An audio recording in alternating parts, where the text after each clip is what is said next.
Hello friends, today I am going to discuss the chapter real number class 10.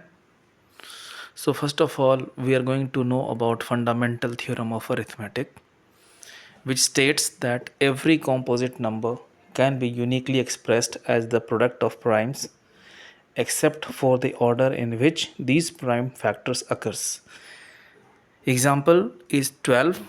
12 can be written as 2 into 2 into 3 or 2 into 3 into 2 or 3 into 2 into 2.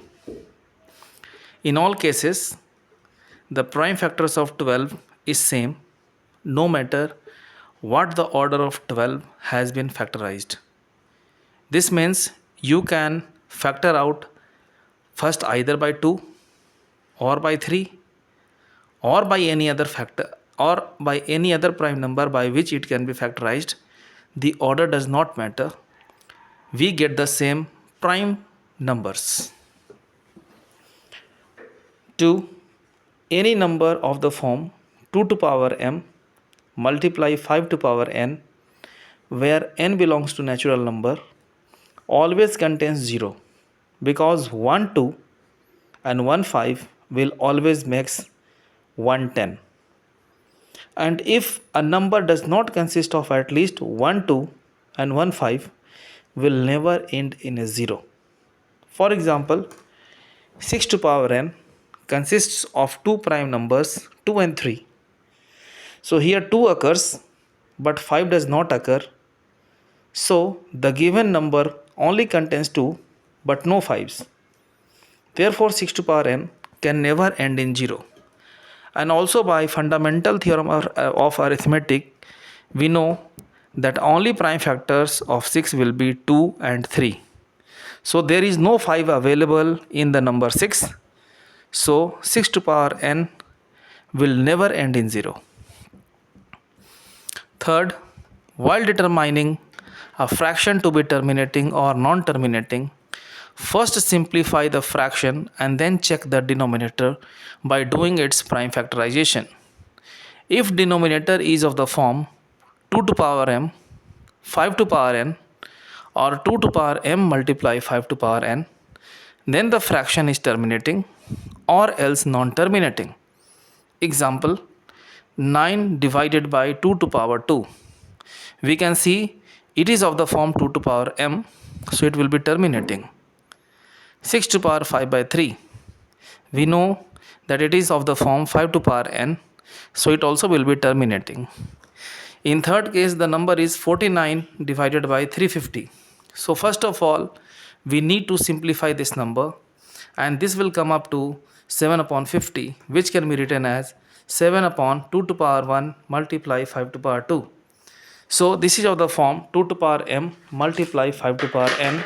So this will also terminating. Now let us see this number 9 upon 2 to power 2.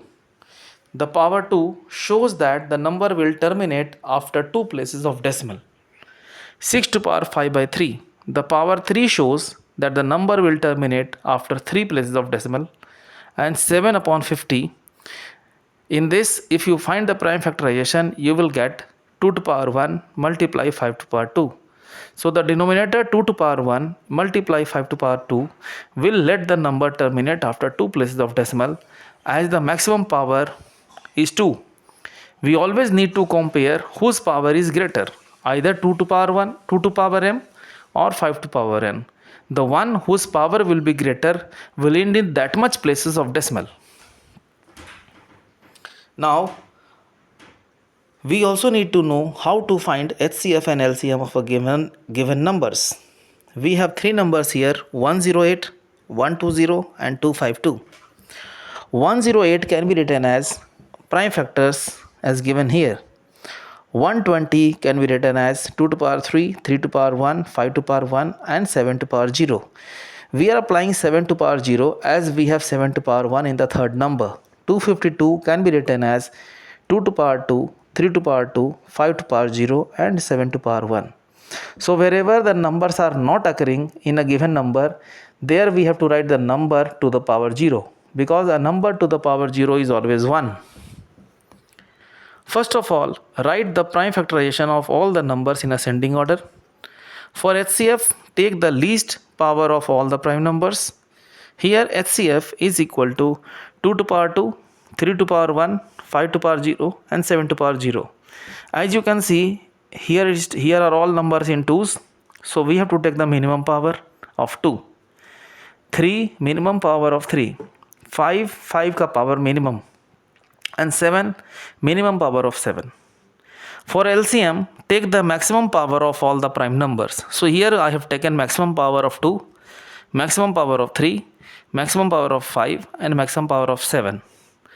So the HCF comes to be 12 and LCM comes to be 7560.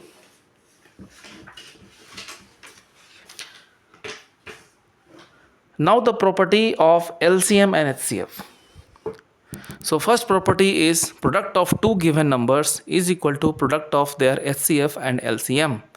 Or if A and B are two given numbers, then HCF of A and B multiplied by LCM of A and B.